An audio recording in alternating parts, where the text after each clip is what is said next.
policies, nothing is different than in the previous years, where most insurance companies will come back and look and say, okay, we want to cover what is rightfully owed to the insured. However, was there any reason that the roof failed because of improper installation and things like that? So you want to make sure that the insurance policy has the proper coverages for what is on the building currently. Pre-storm property assessment. I can't express this enough. I know every property, every association, let's see, they always have what, right? They have a lawyer, they have an engineer, they have a contractor, they have a roofer. Every association has one. But leave it to the experts. If you're on this Zoom meeting today, we do offer free property assessments to your associations. All you need to do is, when you submit for the CLEs, this isn't something we normally do for free. We normally would charge for this. But if you want a free pre-storm property assessment, you say, I'm interested in a free pre-storm property assessment, and Carolyn will get that set up for us. And basically what we do is, you want to get someone to come out. They'll take a photographic evidence of what the property looks like, over the next 30 to 60 days prior to the storm season, what the property looks like, so that you can document that prior to storm season, so that when a storm does hit, you can show to the insurance company, hey, this is what the property looked like prior to the storm hit. A lot of the reasons that insurance claims usually get denied or underpaid is from the fact that they say it was pre-existing conditions. So the best way to avoid that is by having a pre-storm property assessment, is to show them what it did look like pre-storm. Also, we might find some things that say, hey, we might make a suggestion for you. You may want to repair this, or we might want to let you know, hey, this is an area of concern for us. You may want to have your roofing contractor, your contractor, take a look at this to make sure that it's handled prior to storm season. It's very important to document your property prior to the storm. Flood zones, know how they impact you. Kind of touched on that already.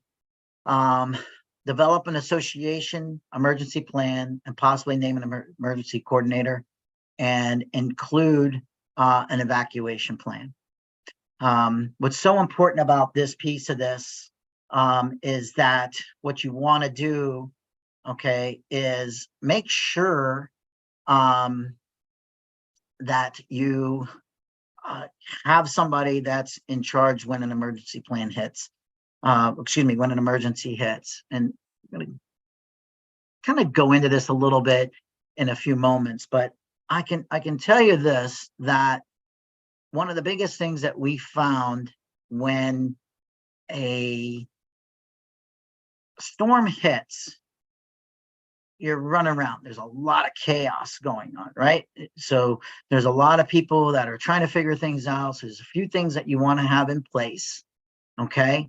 And the biggest thing that you want to have ready to go is, you want to make sure that you have a coordinator that is going to quarterback everything for your association, okay?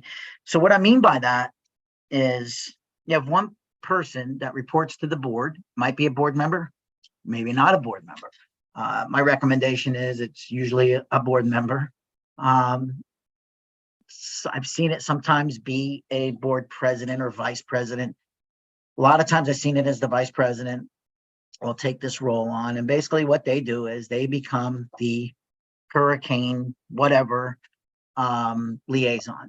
So, and then they work directly with the contractor or public adjuster or lawyer, whoever that they're going to need to help get through the process of the claim.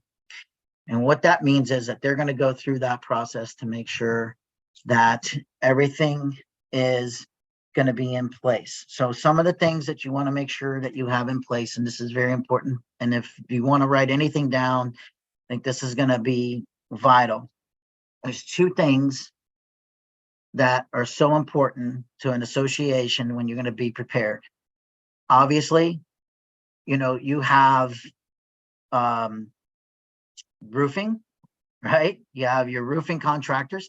Have your contractors in place prior to the storm. Now, I say contractors, right? So there's certain contractors that you're going to need. And typically, those are your roofing contractors, your landscape contractors, your elevator contractors, your electrical contractors, and your plumbing contractors, right? So those are your contractors that you want to have in place. And then the second one is have your agent ready to go, right? If you have a great agent that you can call to when you're going to have some things going on, if you're going to have some questions on the policy, usually your agent can help you. I say usually, but you got to remember, some of these agents have 300, 400, 500 or 1,000 clients, so it's kind of difficult for them to try to keep up with everybody. And the other thing is, work with your contractor. Sometimes your contractor will know some, really good public adjusters or attorneys that can help you. But the big thing is that be prepared, because here's what's going to happen, as I'm sure all of you have already seen it. What happens when a storm hits, right? Well, you get, I don't want to exaggerate too much. So let's just say hurricane hits and all of a sudden you have about 37, 40, 45 beautifully wrapped trucks coming into your neighborhood. And all of a sudden they all have their local roofing contractors and landscape contractors. And, it's amazing how they have a local area code, but an out-of-state license plate. I can never figure that one out. But the bottom line is that try to build some relationships now with your contractors. And when I mean locally, I mean in the state of Florida, right? So we're here in Daytona, West Palm Beach, and we cover the state. We cover the entire state. So we consider ourselves local because we cover the state, been here since, 1948. So we're local to the state of Florida, and we have relationships throughout the state.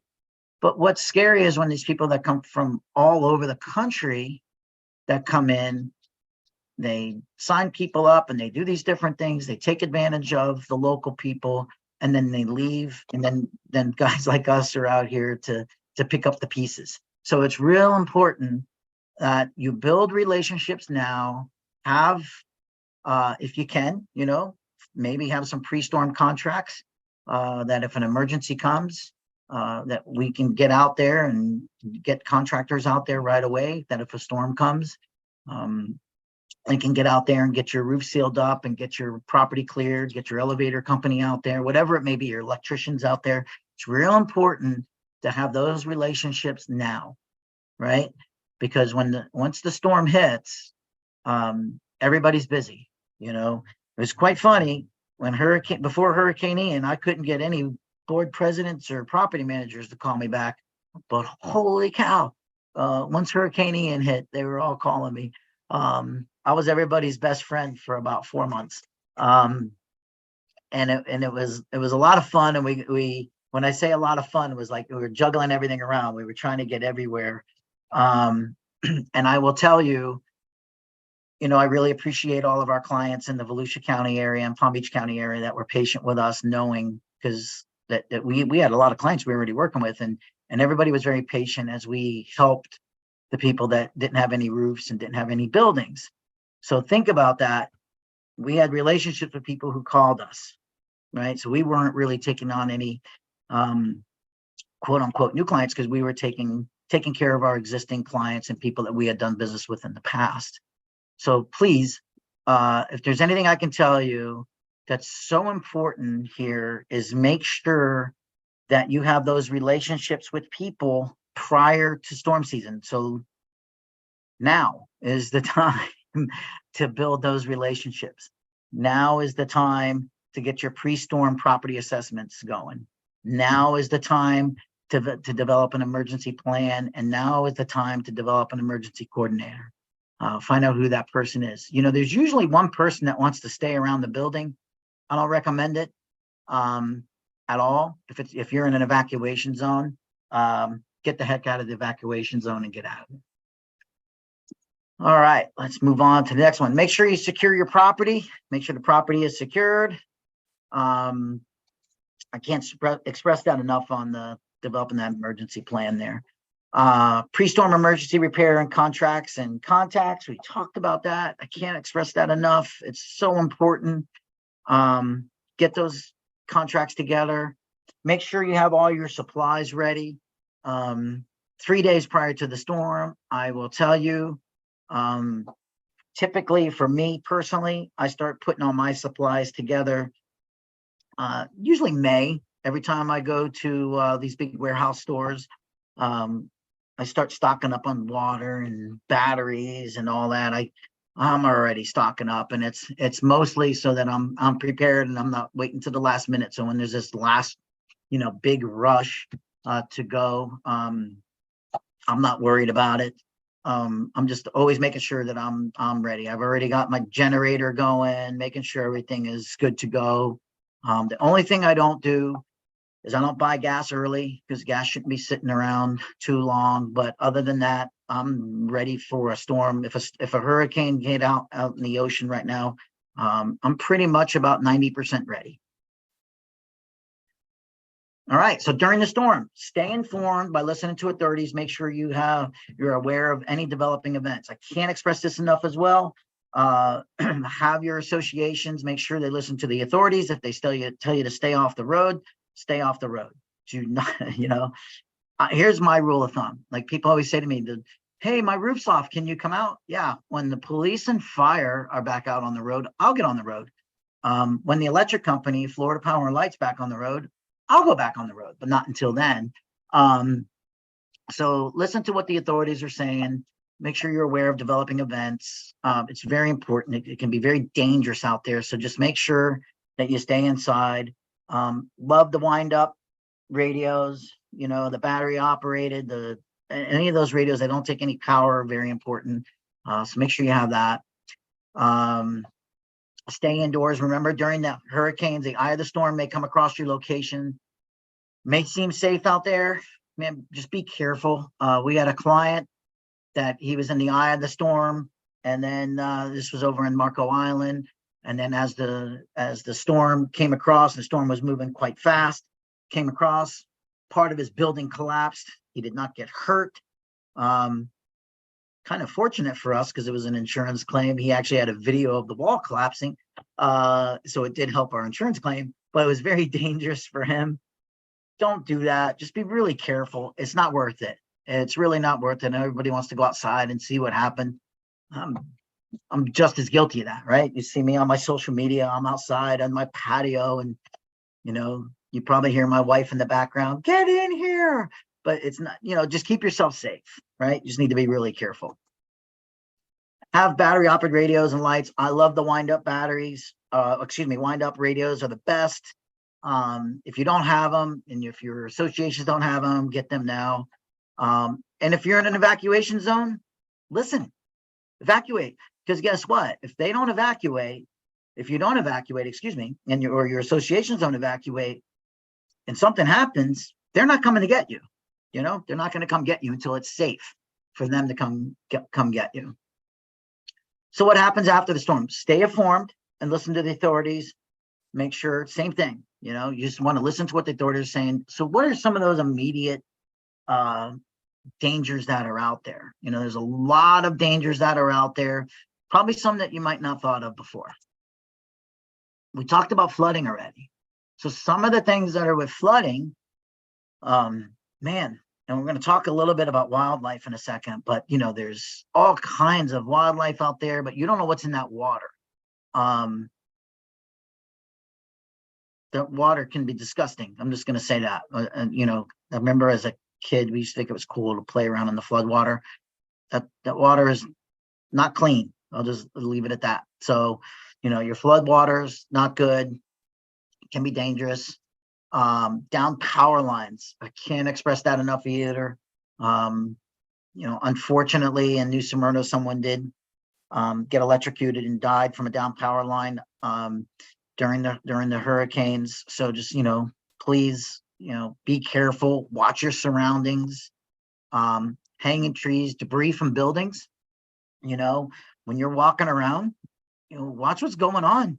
There was literally tiles falling from roofs.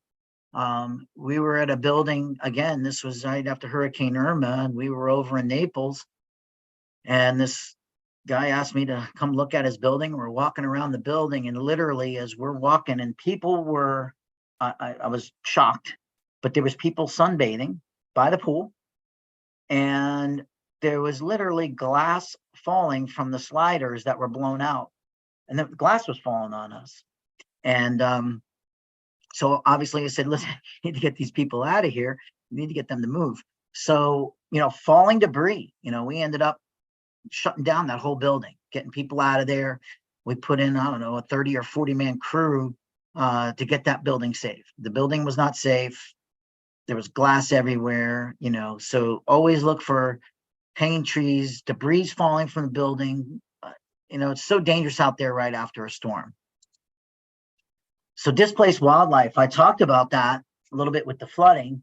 But man, I don't know about what you've seen out there, but I know that we've seen snakes, coyotes, raccoons. When a storm hits, the wildlife is just displaced. We've seen so many different species out there that just didn't know where else to go, right?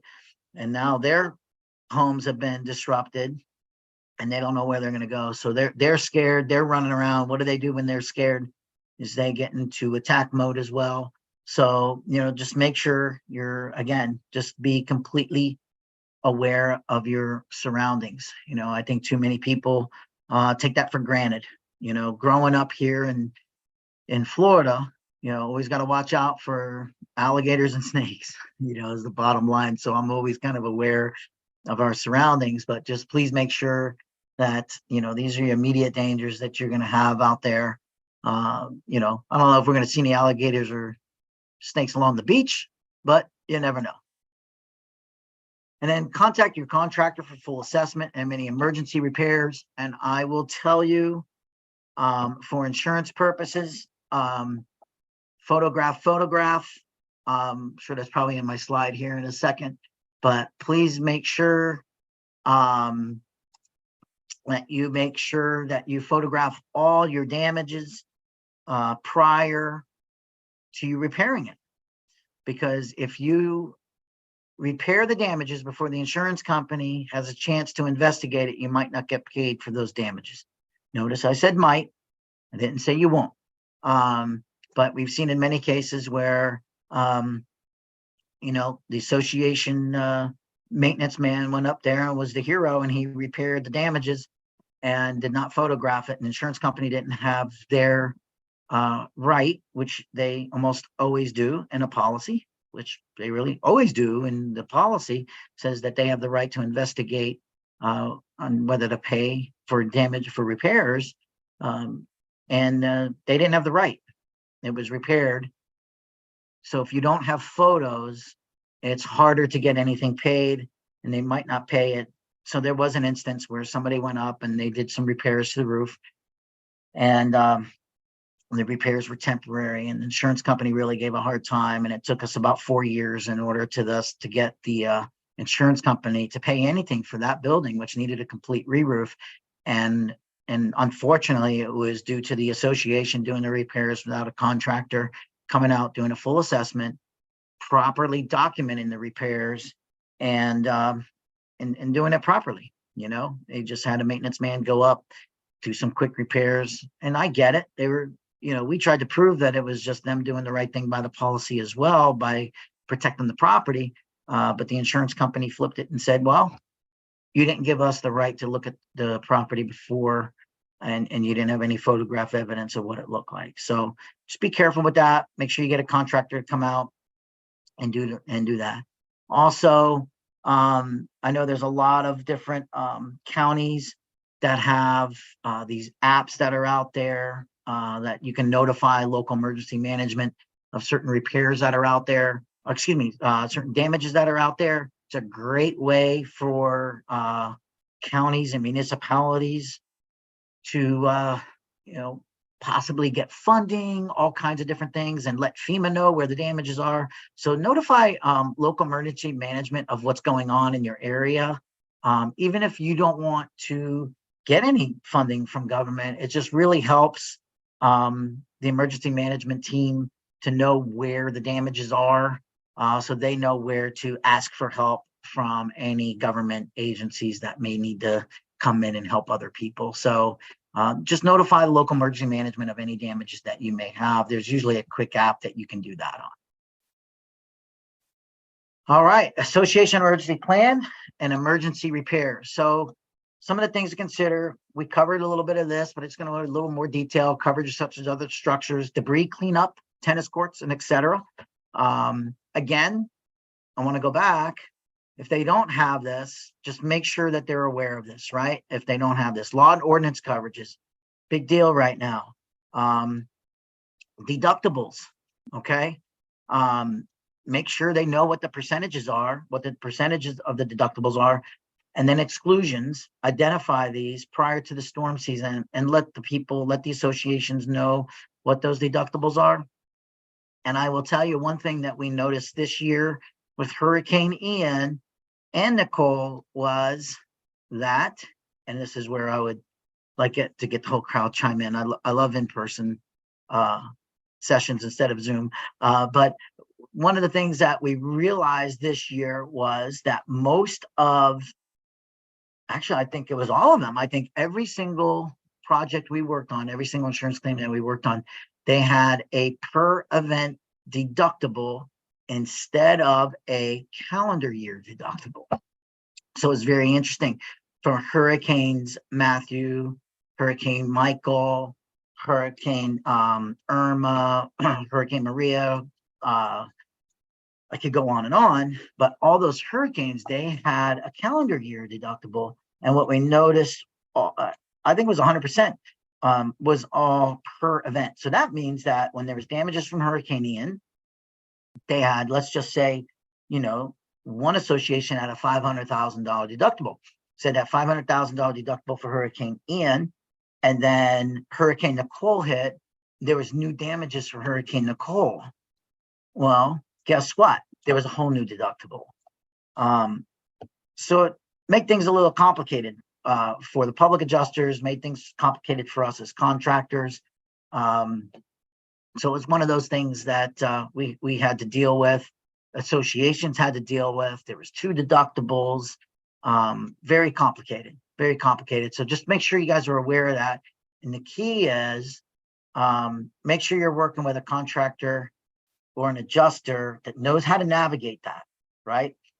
It's very important because when we were out there, what were those caused by? Well, if the damages were caused by Nicole, we were doing everything we can to make sure that we minimized any damage we could from Nicole, knowing that there was going to be, a second deductible. So, we do that anyways, but the point of that is that we knew, geez, there's 2 deductibles here. This association is going to be in trouble. It wasn't a good scene. So you just want to make sure that your associations are aware of that, and also make sure your contractors are aware of that, if there's another storm coming down the pike. All right, funding. So I know there's a whole bunch of legislation that's come through, which is a whole nother topic that we could spend hours on. And please stay tuned for some upcoming webinars and lunch and learns that will be, possibly hitting some of these topics on. But, do the best you can to have some of your associations have those deductibles and reserves. I will tell you, during Hurricane Irma on the southwest coast of Florida, pleasantly surprised, there was probably, I don't know, out of, I would say close to 75% of our clients over there had their hurricane deductibles in reserves, right? So, which is a great number. I think over here about 10% from Hurricane Ian. Deductibles are so much higher now. So keep that in mind. Make sure that you have your deductibles and reserves. Make sure that you know your exclusions of what's in your policies, and then have those fundings in repair in fundings for repairs if possible. So for example, if you know that the clubhouse probably, let's just say the pool house may not be covered, then you may want to look at that and say, okay, we know the pool house isn't covered, or the pool's not covered, whatever it may be, in your policy. Do the best you can to have some of those funding in your reserves. Again, whole nother topic based on the new legislation that's coming down the pike. I mean, it's hard to even talk about this anymore because of what's going to be happening and what's going to have to be in reserves, and these new studies and everything that's going to be happening. They might not have any choice of what's going to have to be in there. And then have emergency and temporary repair fund. But I will tell you, I think the most important thing is the deductible. And why I'm going to say that is most of the contractors that come from out of state, or even the ones that are in state, that prey on, and I'll say that prey on associations, meaning that want to take advantage of associations, they'll come in and they'll say, don't worry, you don't have your deductible. There's no money out of pocket. And don't worry about it. You don't have to pay your deductible. We'll take care of it. Just sign here and we'll take care of you. So, it puts a bad name in our industry. Now, I will tell you, at R&R Industries, we do work like that, but we do ask for the deductible, right? We say, okay, we're going to do the emergency services. We do ask that as we do these emergency services, we know you're going to have a deductible that's going to be paid. We're going to ask you to pay your deductible as we do our work here for you, because by law, you have to pay your deductible if you're going to do insurance work, right? You have to pay your deductible anyways for the emergency repairs. So just keep that in mind, that they have some sort of reserves in their, some sort of funding in their reserves for the deductible. That's the biggest piece. And if that was the hardest piece that I saw during all these hurricanes, when I talked to a board that was in trouble, where they signed with a contractor and then they weren't getting things done with contractors that were from out of state, or they were taken advantage of, they said, well, they told me that they were just going to get the money from the insurance company and I didn't have to pay anything. That was why they had no money in their reserves for the deductible. I will tell you, we'll work with everybody, but if they have some money in reserves for the deductible, that's the best way to go about it. All right. So we have about 10 minutes left. And Diane, I'll open it up for some questions. I don't know if we have any questions in there or not. We have one question. I don't know if you're going to be able to answer. It says the crisis is the deductible. Earlier you were saying, we don't know what to say, and someone wrote, it's the crisis. This is a crisis for the insurance. It says the condo is valued at 41 million. Lowest deductible available is 3 million in a named storm. What's the point of having insurance? Yeah, so this is for two things. One is I am a licensed adjuster, but I'm not a lawyer, right? That'll be my disclaimer here. I'm not a lawyer. I have to tell you, on a personal note, at this moment, I don't think self-insurance is out of the question, right? I have a very good friend of mine who self-insures his house. And 3 years ago, I'm like, you're an idiot. Today it makes sense, right? He's got a nice house on the water and he self-insures, right? And it makes sense now. I will tell you, if it's $41 million and whatever, if the deductible is 3 million, I don't know how many units are in there. If you do the math or whatever it is, it's a pretty nice building. If it's valued at, $41 million, or it might be a lot of buildings, whatever it may be. I don't have all the information in front of me, but we've seen it. We have a property now that's got $1 million deductible, but we've seen it to where they're getting $20 million worth of work for $1 million. So if you have the right contractor that's doing the work, to make sure that you're getting the proper repairs done, it's worth it. That's the key. You have to have the right team. And this is what I try to tell everybody when you have insurance and you have this insurance work and you're prepared, right? Is have the right team. The insurance company has a team. Make sure you have a team, right? Insurance company has a team. They have their experts. They got their engineers. They got their adjusters. Make sure you got your contractor, and usually your contractor will have an adjuster. Just make sure it's people that you like, and trust. We have an excellent team of people, right? We have our engineers, we have our lawyers, obviously we have adjusters. We make sure that we put our team together to represent you. So I don't know all the facts, but there could be, if it's a $41 million value, $3 million deductible, you might not want, if you would want a contractor to come out there, look at the property to make sure it makes sense to even file a claim, to be honest with you. I've gone to properties and I said, don't file a claim because it's going to be under deductible. And if you get the damage repaired for less than that, then why even file a claim? In my opinion. You're right.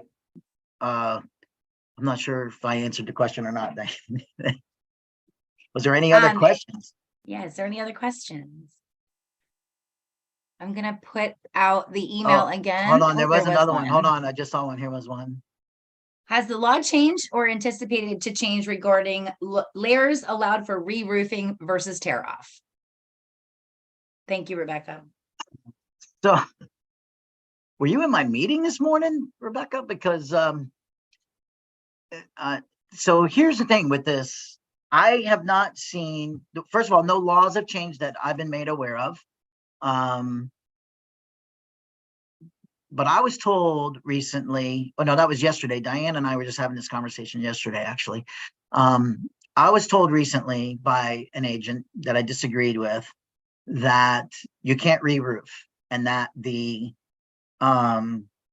insurance company may, again, that key word, may not pay for a claim on a re-roof. So I said, well, I'm a little confused about that, Mr. Agent, because if I get it permitted and my manufacturer gives me a warranty and says it's okay to, and it's allowed by law to put a roof over another roof, okay? And the roof isn't wet, right? Because we do moisture mapping, we do some testing to make sure, because you don't want to put a roof over a wet roof. Then what's the problem? And he backpedaled a little bit, but as of right now, no laws have changed. I haven't seen anything out there that it's going to change at all. I haven't seen anything yet, and I haven't heard any rumors of anything changing on that.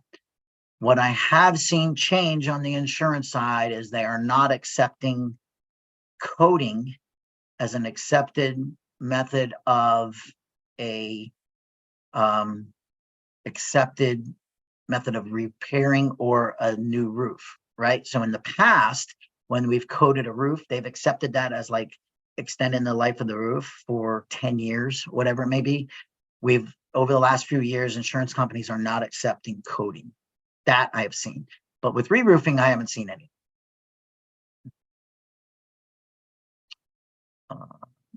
Let's see.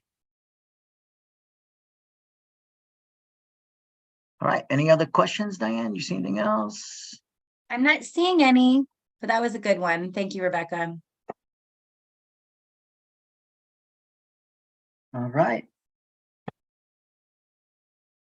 Okay, Well- everyone, thank you so much for being here this morning, and thank you for the feedback on doing this early in the morning. We think it's a good time of day to do it as well, so thank you for that feedback. And thank you to Greystone and everyone that's participated. If you have an availability of a lunch and learn at your management company, or even with your board of directors, R&R Industries would love to come out and educate your team. There's a lot of topics that we can come out and speak to you on, in addition to hurricane preparedness. Please make sure to email me after you log out, and we'll get you your certificates within the week. And then just be sure to check back at DBPR in the next month to make sure that the credits are in there. And as always, if you need anything, please email me at education@rrifl.com.